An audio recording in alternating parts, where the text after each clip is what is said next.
Hello, dear students.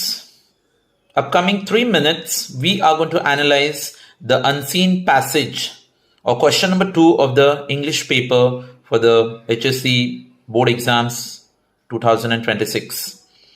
So, question number 2, which is actually carrying around 18 marks. In this, सबसे पहले आपको दिया जाएगा बच्चों लोग एक unseen passage.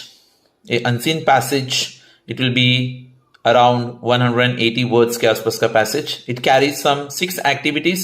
6 activities multiply by 2 marks and that is going to become 12 marks. So पहला वाला क्वेश्चन जो ग्लोबल अंडरस्टैंडिंग के ऊपर बेस्ड होता है, you can write it in 4 or 5 lines. Then we got one complex factual question. May be आपको on the spot उठा के आंसर लिख नहीं सकते हो, आपको थोड़ा सा फ्रेम करना पड़ेगा.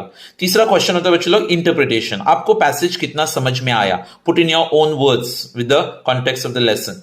Then one question that is called personal response. आपके लाइफ का एक आध इंसिडेंट शेयर करना पड़े. अच्छा, एक क्वेश्चन होगा बच्चों लोग फिफ्थ वाला लैंग्वेज स्टडी, जहां पे आपको 2 मार्क का ग्रामर पूछा जाएगा. Then one question carrying vocabulary, जहां पे आपको synonyms, antonyms, find one word from the passage, for example like write the meanings of, ऐसे question आएगा.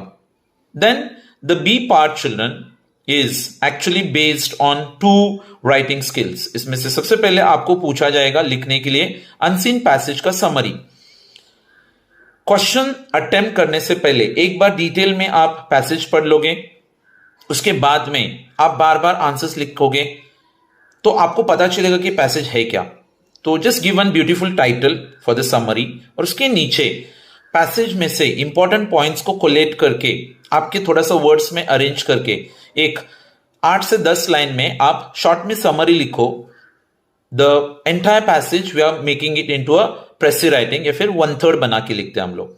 और इसमें जो सेकेंड क्वेश्चन आएगा आपको, जो ऑल्सो 3 मार्क्स का होता है. So summary writing is also for 3 marks and mind mapping will be carrying some 3 marks as well. So mind mapping के लिए आपको दिया जाएगा एक टॉपिक, जैसे कि डिसएडवांटेजेस ऑफ स्मार्टफोन्स. एक बॉक्स बनाओ, अंदर लिखो डिसएडवांटेज ऑफ स्मार्टफोन्स और एक वेब डायग्राम तैयार करो जहां पे आप अपने माइंड के बहुत सारे पॉइंट्स लिख सकते हो. या फिर you might be given some question types of literature, या फिर responsibilities of students, types of investments. Title देना, पेंसिल से बॉक्स बनाओ, साइड में स्ट्रोक्स बनाओ और बहुत सारे बॉक्स बना के आप ब्यूटीफुली प्रेजेंट कर सकते हो. क्वेश्चन नहीं होना चाहिए बच्चों लोग की पेंसिल या फिर pen, both are allowed. So feel free and as many as points you can present there, go for it.